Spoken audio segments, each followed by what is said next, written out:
Welcome to the Extra Mile podcast for bar exam takers. There are no traffic jams along the Extra Mile when you're studying for your bar exam. And now, your host, Jackson Mummy. Hey everybody, welcome to episode 244 of the Extra Mile podcast for bar exam takers. This is your host, Jackson Mummy. I'm glad to be with you.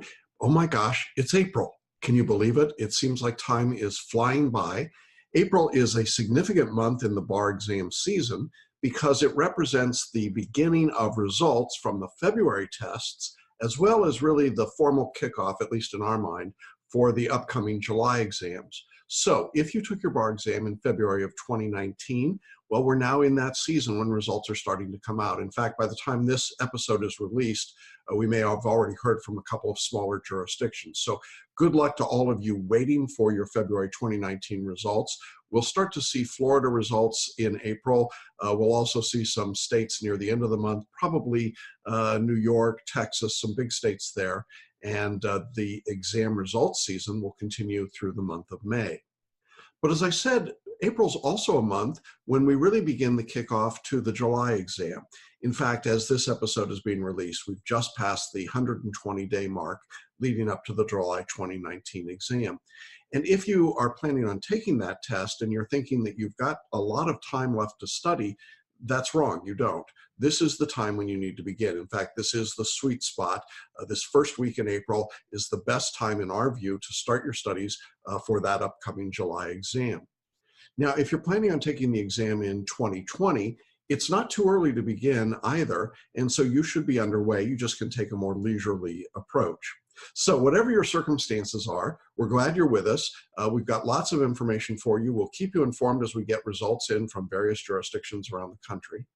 And for those of you that are going to be taking your exams, I want to let you know that we've got a special free training called Do Something Different. Make the next bar exam your last bar exam. It's coming up Thursday night, 7 p.m. local time, and it's free. All you have to do is go to the show notes here on the video page or on the audio page for the podcast, and you can register. And during this 90-minute presentation, I'm going to walk you through the 4 steps that successful bar exam students follow. I'll be using case studies, lots of examples. I'll show you step by step what you have to do in order to make the next exam your last bar exam. I hope you'll join us. It's a great opportunity. It's something that we've had thousands of people participate and attend in, and I think you'll really love it. But make sure you register. It's coming up this Thursday, 7 p.m. You can go directly to the registration page by going to celebrationbarreview.com/webinar. Now, I mentioned that you can be watching today's episode in video or audio form, and it's really simple to do that. If you'd like to watch today's video, you can go to celebrationbarreview.com/244. That's the episode number. And if you want to listen, you can find us on Apple iTunes, Spotify, iHeartRadio, lots of places where podcasts are syndicated, so you've got lots of choices. Well, in today's episode, we're finishing up the third of a 3-part series about being uncomfortable. We started this by talking about a quotation that I love from Tony Robbins, the self-help guru. And Tony Robbins is notable for saying that you've got to get comfortable with being uncomfortable if you want to grow, if you want to develop. And so back in episode 242, the first of the 3-part series, I talked about not getting comfortable, some things that you shouldn't be comfortable about when it comes to the bar exam. And I said you shouldn't be comfortable with failure. You shouldn't be comfortable with being a victim. You shouldn't be comfortable with making excuses. And you shouldn't be comfortable following others. And that got a lot of attention, got a lot of response from people. I think there was a lot of folks that were kind of stunned and shocked by some of that. And I heard from a lot of you, and I appreciated that. It was a good episode when I can evoke some response from folks. But then I went on in last week's episode in 243, and I talked about what should make you uncomfortable when it comes to the bar exam. And I said, you've got to get uncomfortable with your current life. You've got to get uncomfortable with your current study plan. You've got to be uncomfortable with what you currently know, and you've got to be uncomfortable with the way you currently demonstrate your competence. Well, if I thought I stirred up a hornet's nest with the first episode, the second one really blew people up, because when I started saying to them that they couldn't be comfortable with their study plan or couldn't be comfortable with what they knew or the way they demonstrated their competence, well, you would have thought that I had said that the earth was flat instead of round, or the other way around, I guess. The point is that I really poked some some sacred bubbles there. And that's good. I want to get you thinking. I want to challenge your assumptions. I want to challenge what you think you're supposed to be doing. This is particularly true if you're a bar repeater. If you've been doing the same old thing and getting the same old result, I think it's obvious that you need to reimagine or rethink about your assumptions about the study process. You got to get uncomfortable with some of that. And that's what we were attempting to do. Now, if you haven't listened to those two podcasts, I encourage you to do that. It's episode 242 and episode 243, and we'll link to them in the show notes, as well as just, you can go right onto our website and find them there. But today, we're going to finish up our series by talking about what you should be comfortable with. What you should be comfortable with. And I think this might be in some ways perhaps a more uplifting message for some of you, I hope at least, because there are some things that I think you should be comfortable with as you begin your bar exam studies. And so let's go ahead and jump into that particular message for today. What should you be comfortable with? Well, I'm going to suggest that there are three broad categories where I think you should be comfortable. And they're not really contradictions to what I've said before, but they're illuminations or elaborations on them. The first thing I think you ultimately will have to get comfortable with is your identity. Now, this is very different than what I talked about before when I said you shouldn't be comfortable with failure, you shouldn't be comfortable with a lot of things around your life. However, identity is something quite different. I've been recently going through, I photo-read a book by James Clear. It's called Atomic Habits. It's a terrific book. I really encourage you to photo-read or read it if you're a regular reader. And the book is really this amazing breakdown of the way that we do things in life, what Clear calls atomic habits, small repeated activities that lead to bigger outcomes. And he identifies this process early on in his book as being a little bit like peeling back an onion. He says that one of the things that we do is that we have to have sort of a three-layered approach in our life. At the outermost layer, we've got our goals in life, the things that we want to accomplish. Now, for a bar taker, this is pretty obvious. Your goal is to pass the bar exam. I want to suggest, however, that your goal should be bigger than that. And I've said this elsewhere. If the only goal you've got is to pass the bar exam and you have no idea what happens after that, it is difficult to push yourself all the way through the tape if we're using the imagery of a runner trying to finish a race. You've got to run through the tape. There's got to be something on the other side of passing the bar exam that motivates you. I often ask people who are coming in to take the bar, what is it that motivates you? What is it that drives you? And if they say, well, I just need to pass the bar, I get that. But that's usually not enough to get them all the way to the finish line. I had a conversation with someone recently who said to me, I've got to pass the bar. And I probed a little bit. I said, well, but why? What is it you want to do? They had been away from the exam and the law for 6 or 7 years. And this individual said to me, well, I'm newly single. I've got a couple of small children. It's something that I really wanted to do before and couldn't do it. And I care very much about a particular field of law. And I said, okay, so what you really want to do is to practice law in this particular field and take care of your family and have a sense of accomplishment. And she said, yes, absolutely, all of those things. And I said, well, passing the bar is just a step along the way, isn't it? Oh, yeah, it is. It's not the end goal. It's just one of the things you have to do to get to the ultimate result that you want.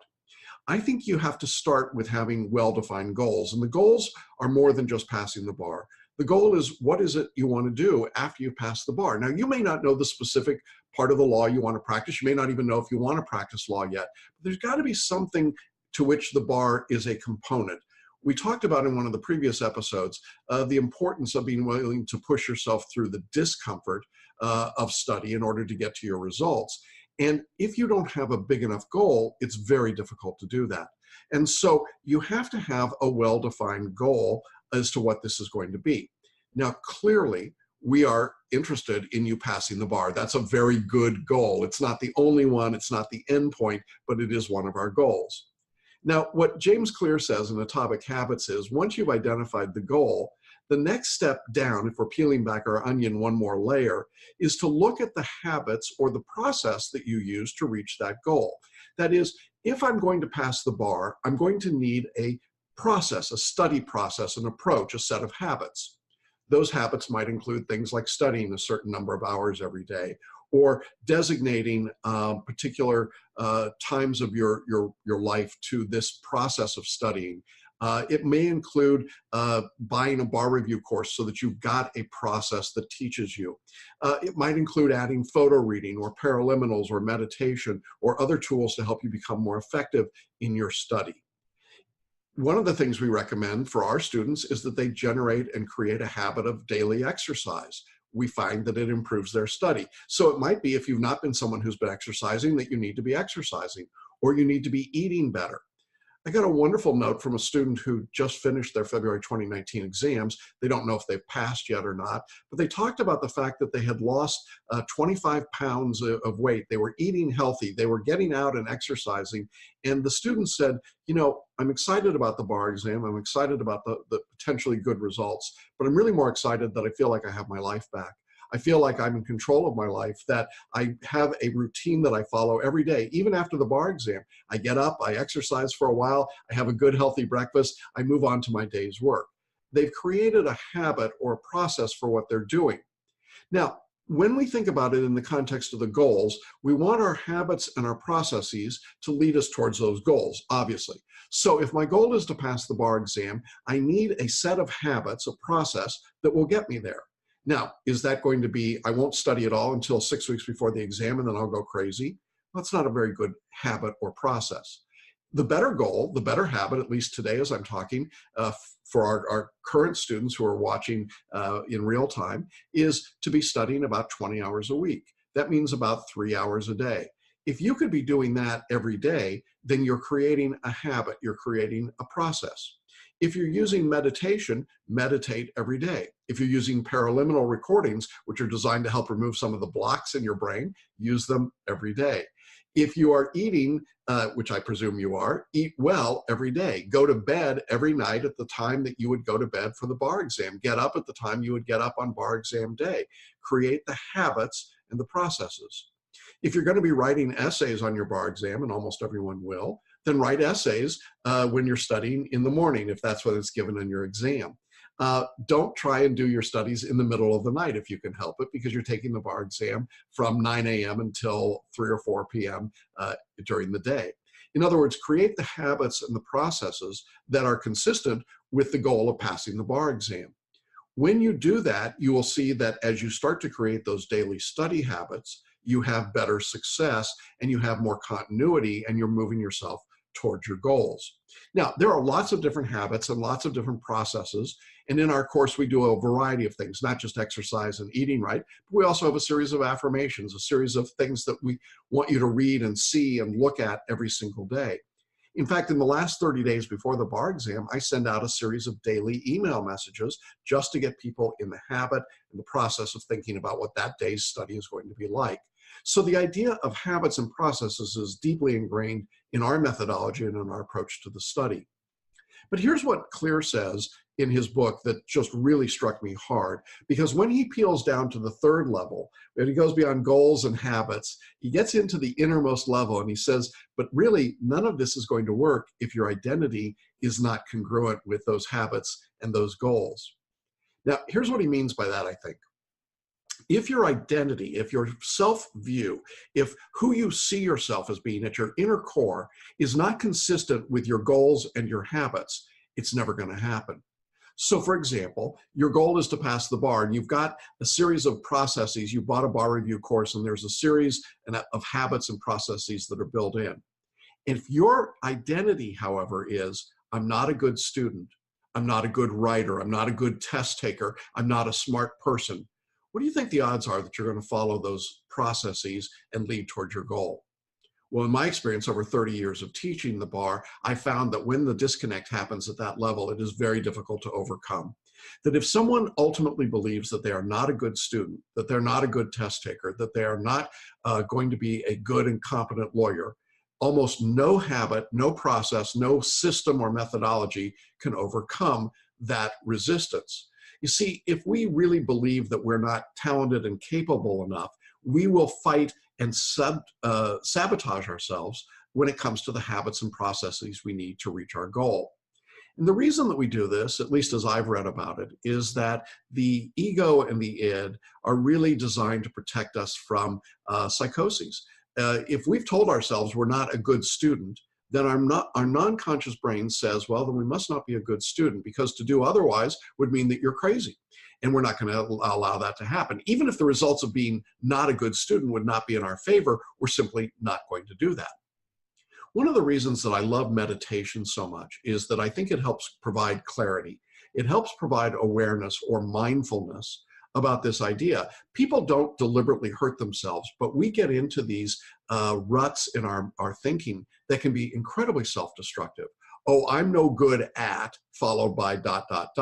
I call in the webinar, I call this the Billy Bob syndrome, because you're hypnotized, like this guy I met, Billy Bob, who was hypnotized and couldn't say his name by the hypnotist. Now, how silly is that? The guy can't remember his own name, but we allow ourselves to be hypnotized by the words that we tell ourselves, by the identity that we give ourselves.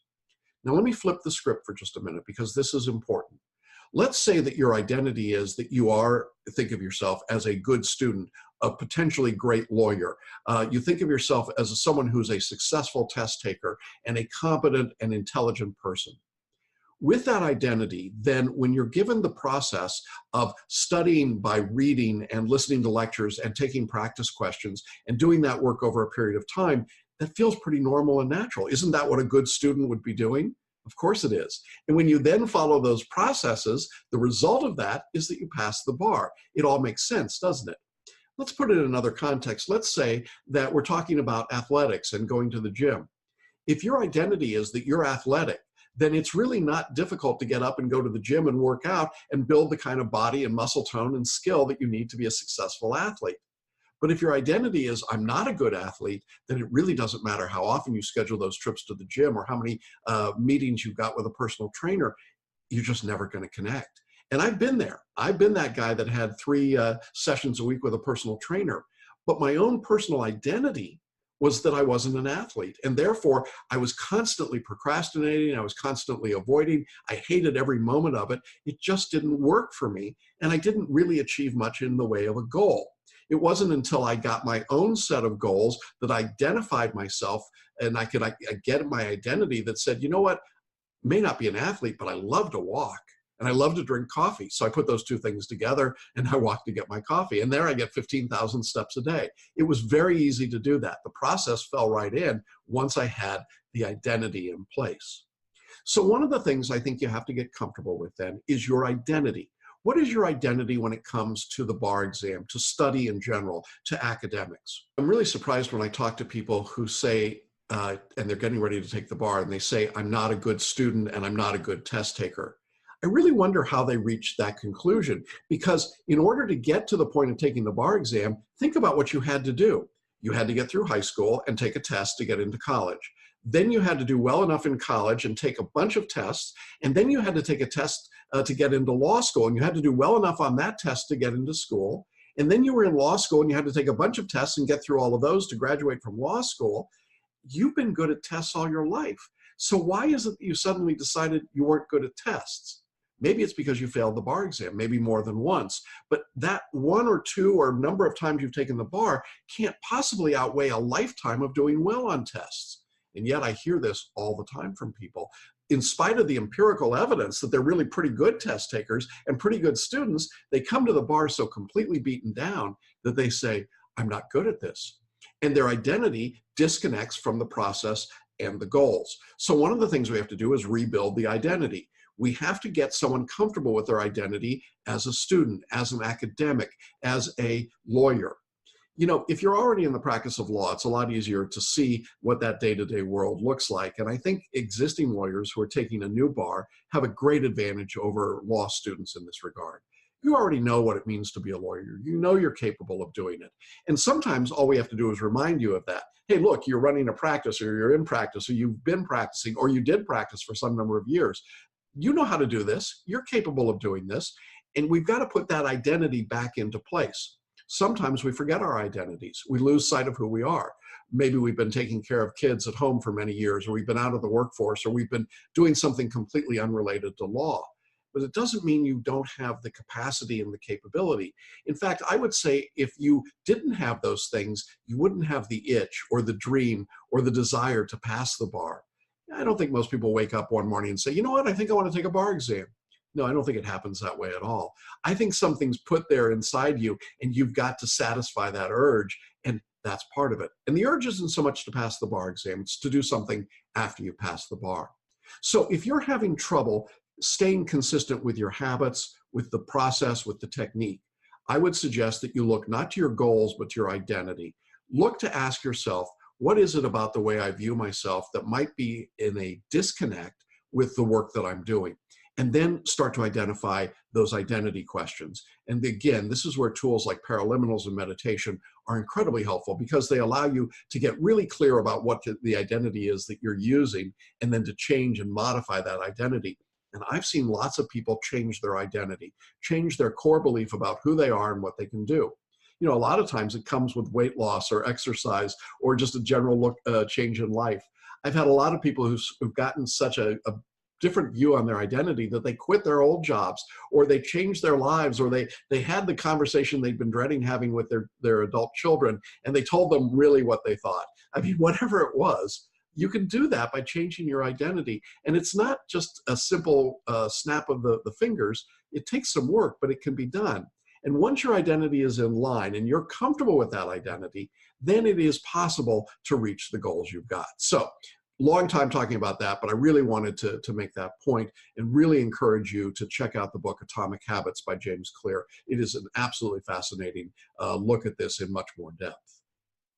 Well, the second thing that I think you have to get comfortable with is you got to be comfortable with being a risk taker.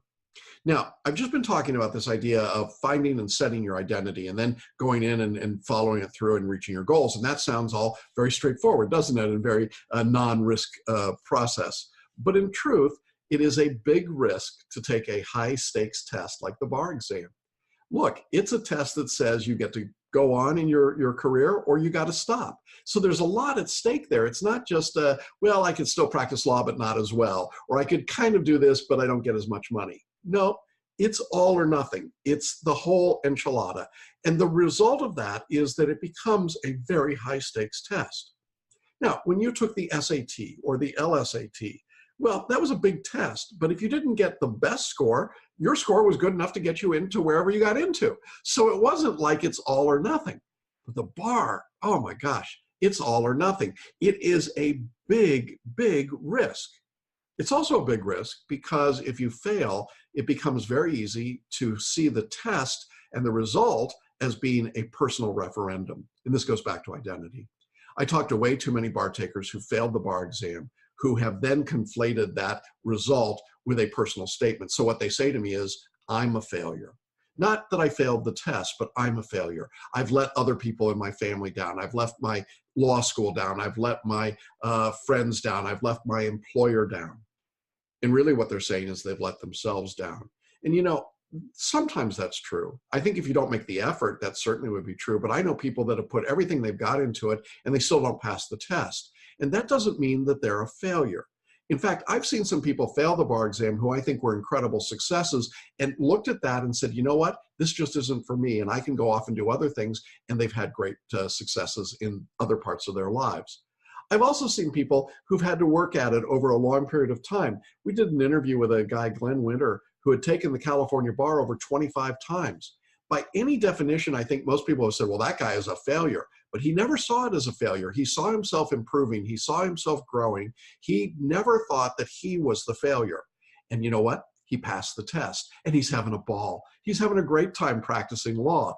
Why? Because in his mind, that was always going to happen. It just took a long time. He was willing to take the risk. And of course, it's a huge risk when you've taken the bar that many times, I guess, in terms of just your ego. But he was willing to take that risk because the reward was worth it to him. And that really gets at what I think being a risk taker means in this case. You have to look at the reward versus the risk. You know, we're all economic beings in the sense that we will not do things that we think have high risk and very low reward.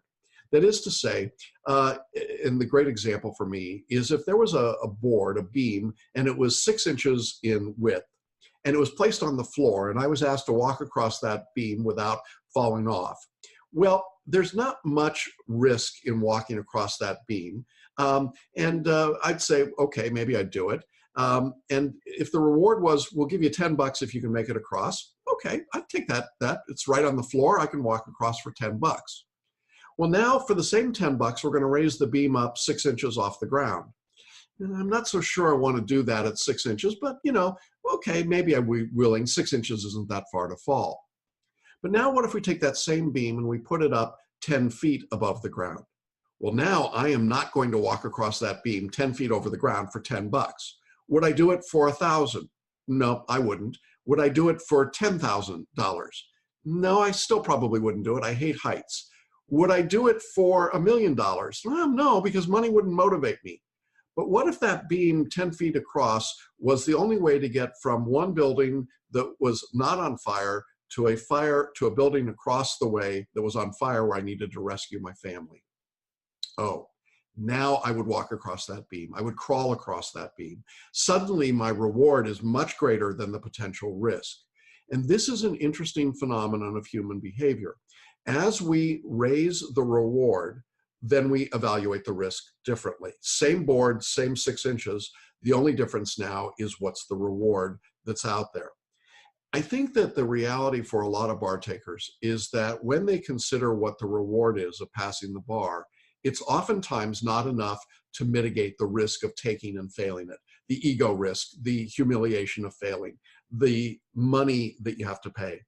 A great example of this is in Florida. The Florida bar examiners have made their bar exam one of the most expensive exams in the country to take. It's thousands of dollars if you've been in practice for many years just to sit for the exam. Plus, there's a very, very extensive character and background check. In fact, it can take 8 months to a year just to do the background check in Florida. And they'll ask you every place you've lived since you were 16 years old and every job you've had and every lawsuit you've ever been involved in. That's a lot, particularly if you're 40, 50, 60 years old. And you got to take every part of the exam. You can't wave into anything. Now, you might say, why do the examiners do that? Well, it's risk and reward. You see, the examiners know that it's nice to live in Florida, it's sunny, and if you're up in New York and it's snowing and miserable, you might be saying to yourself, you know what, I ought to follow my clients down to Florida and become a member of the Florida bar. That would be nice. All right, now the question is it worth all the money, all the time, all the effort, and taking the bar exam? And for a lot of attorneys from other states, the answer is no, of course not, absolutely not. So what the examiners have done is they've said, well, we're going to raise the risk high enough that you've got to really want the reward. You got to really want to be here. There's got to be a real reason for you to come to this jurisdiction. And Florida is not the only state that's done that, but I think it's one of the most glaring or jarring examples of where it's just not even, they don't even pretend that it's something different. They just flat out don't want you here. We call it the Yankee go home syndrome. And so what happens is that the risk reward ratio has to be evaluated. And so if you're not comfortable with the risk, then you're not going to go forward. But how do you get comfortable with the risk? Well, you weigh it in comparison to the reward. If you have big dreams, if there are things that you want to do, things that you are passionate about doing beyond the bar exam, in other words, once you've got your bar membership, what is it you want to do? If that's so big, so compelling to you, so driving in your life, then you're willing to take the big risk. Now, I want to flip that for just a moment because I think that one's pretty obvious. If there's something I absolutely want to do, I want to come to this particular jurisdiction, I want to practice law because I want to do work that really is meaningful to me. That's terrific. But there are a lot of law students today that take the bar exam and you talk to them and they go, I don't know.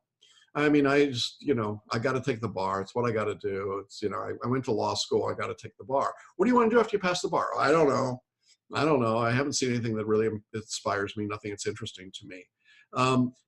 Are there big rewards for those people? No, but there's not much risk either. And here's what I mean by it. They just finished school. They're 24, 25 years old. They take the bar exam. Maybe they pass, maybe they don't. Doesn't really matter. One way or the other, they're going to have to still go get a job. Maybe they're still living in mom's basement. It really doesn't have much risk to them to take the exam, but there's not much reward either. Now, if I raise the risk, if I said, well, you got to take the exam, but you only get one try or you're done and you'll never be able to take the bar exam, well, now you'd start to see some people sweat. Things would be different, wouldn't they? So I think that you have to look at this process and ask yourself, what are the dreams? What are the goals? And are they big enough to move you forward to take the risk? If your risk reward ratio is out of balance, it's going to be very difficult for you to be successful on the exam. You've got to be willing to literally put your head down and give up the time with friends, the effort, the money, the experience. You've got to humiliate yourself in some ways intellectually, because there are things you just don't know. And very few of us are used to saying we don't know things, particularly if we've come from the background in the law. You've got to be willing to humble yourself in order to pass. And the question is, what's the risk that comes with that?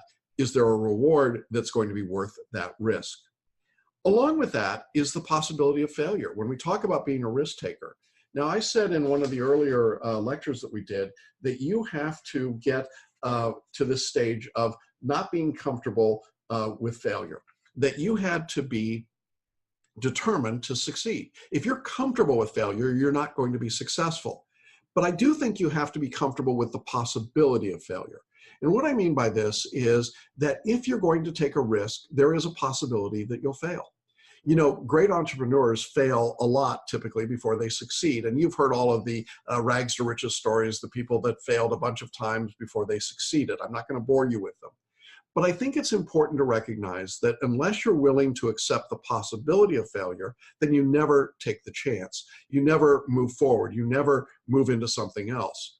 I think the part of this that comes most home to me is when I talk to people who've been taking the bar exam, and they've taken it repeatedly and unsuccessfully, and they've used the big box bar review or some derivative of that. And they've done things the same way. They've issue spotted, they've memorized the law, they've recited rules, they've done all those things over and over without success. And I say to them, I think I can help you pass the bar exam, but we will do things differently. We won't memorize the law. What? We won't do flashcards. Oh no. We won't issue spot. We won't, you know, and on, right? And then when I'm done, they say, well, how could I do that? And I say, well, how's it been working for you so far? Well, it hasn't. But the risk of doing something different. What do you mean the risk of doing something different? Everything you've done hasn't worked. So you've got to do something different. You have to be willing to take the possibility of failure in order to have the opportunity to succeed. Now, does everyone that come to me succeed? No, they don't, obviously. But the people that come to me, I think, are the people that generally recognize that the possibility of failure is not a barrier to trying something else.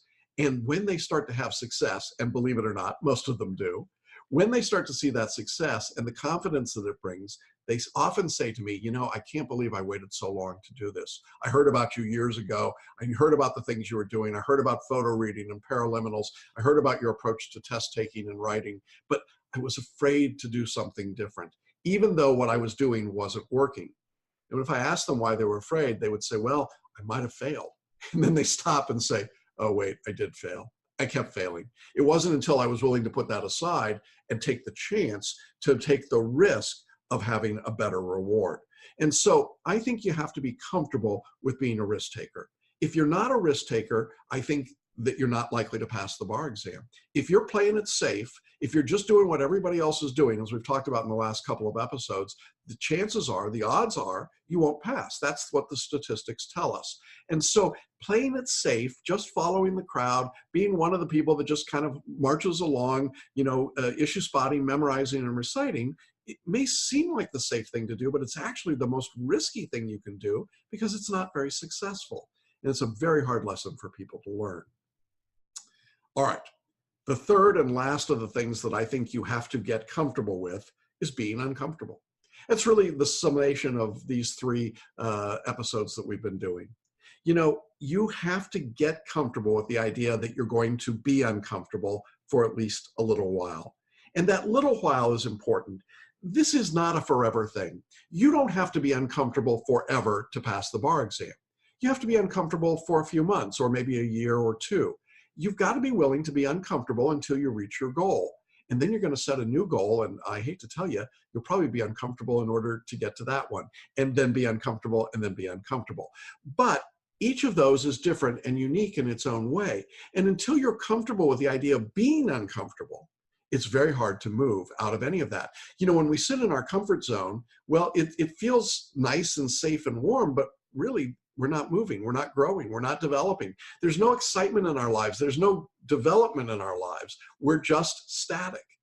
You've been around somebody who's static? It's not a lot of fun, not generally the people that we want to hang out with.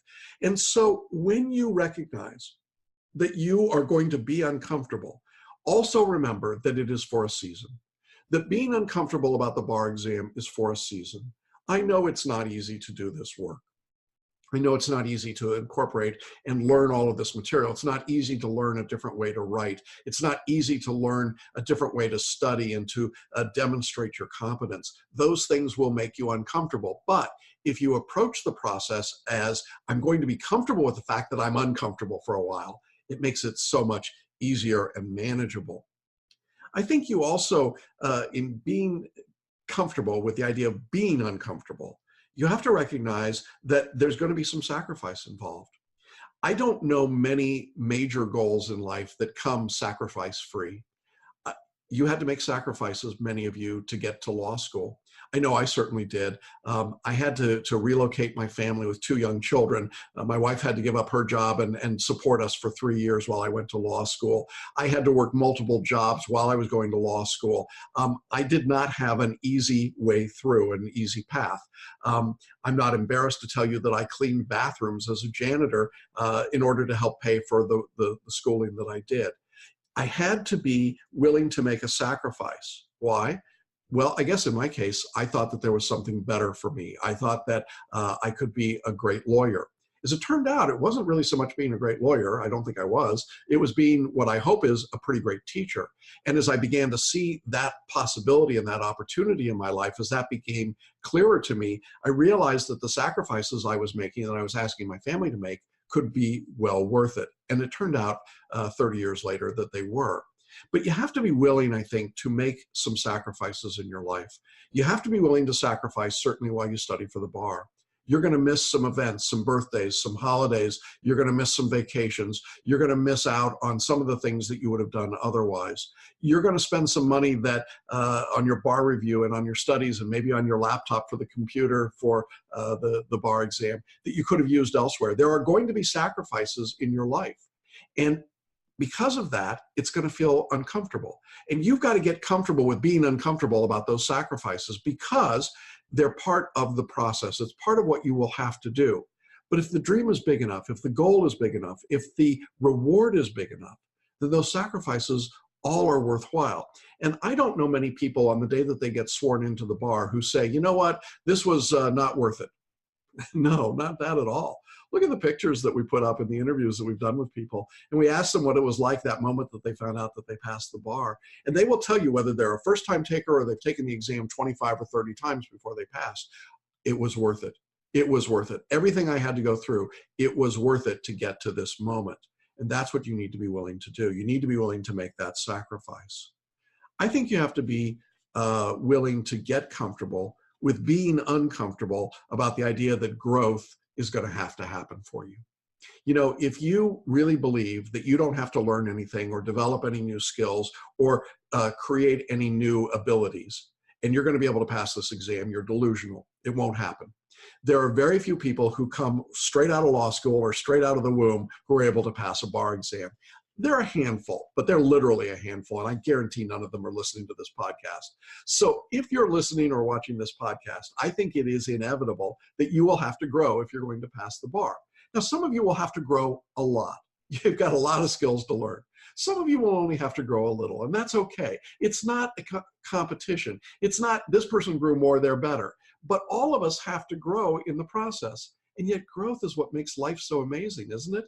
You watch your children grow, you know they have to grow, you know that some of it's going to be painful and hard, but you also know that it is an inevitability of growing up, of learning, of becoming, going from a baby, an infant, a toddler, a young child, to a teenager and an adult. That growth is really part of the journey, and the journey is so amazing. You know, in this last week, we had some amazing moments of growth in our family. We have a 5-month-old grandson who's just learning to roll over and get up on his knees, and that growth is so exciting. And then we've got a 22-year-old grandson who just enlisted in paralegal training in the U.S. Army. Wow, suddenly from a college graduate to a military man. What kind of growth? And then we have a niece that got married.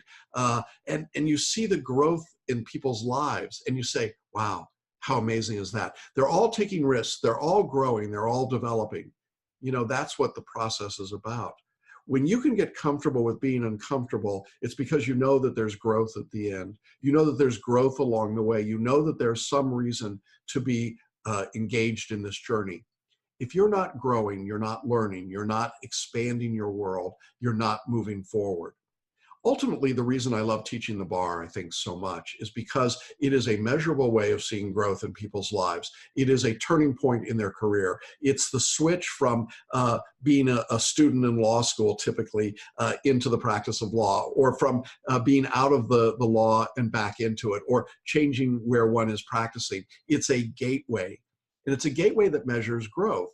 And it's so amazing to be on that journey with people, to be part of their growth, to be part of their stories. It's why I love telling their stories.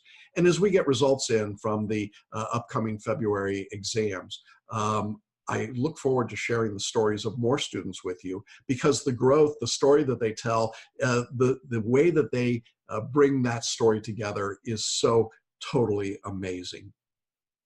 Well, that's our 3-part series. We've talked about this idea of being comfortable, getting comfortable with being uncomfortable. And I hope that it's stimulated you to give some thought to the way that you're developing and growing, the way that you're seeing your identity and processing that, the way that you are taking on new risks and new challenges, and ultimately recognizing that for a season, for a time, you're going to have to be a bit uncomfortable. In the end, I think it's well worth it. And every single person that I've talked to who's passed the bar, at the moment that they pass, would tell you just that. It was worth being uncomfortable. Well, thanks for being with us through this 3-part series. I've enjoyed it. I hope you have too. I'd love to get your comments and thoughts as always. You can always drop us a note, jackson@celebrationbarreview.com, or leave us an honest rating and review on Apple iTunes. We love those as well. Before we sign off for today, just want to remind you, we've got our free training coming up. It's called Do Something Different. Make the next bar exam your last bar exam. It's this Thursday, 7 p.m. local time. All you have to do is click on the button on the video podcast or the audio podcast, or by going to celebrationbarreview.com/webinar. And we'll see you on the training. And we'll join you along this uncomfortable road to something that's well worth it, and that is to pass the bar. Thanks, everybody. See you next week. Bye-bye. Thanks for listening to the Extra Mile podcast for bar exam takers at www.celebrationbarreview.com.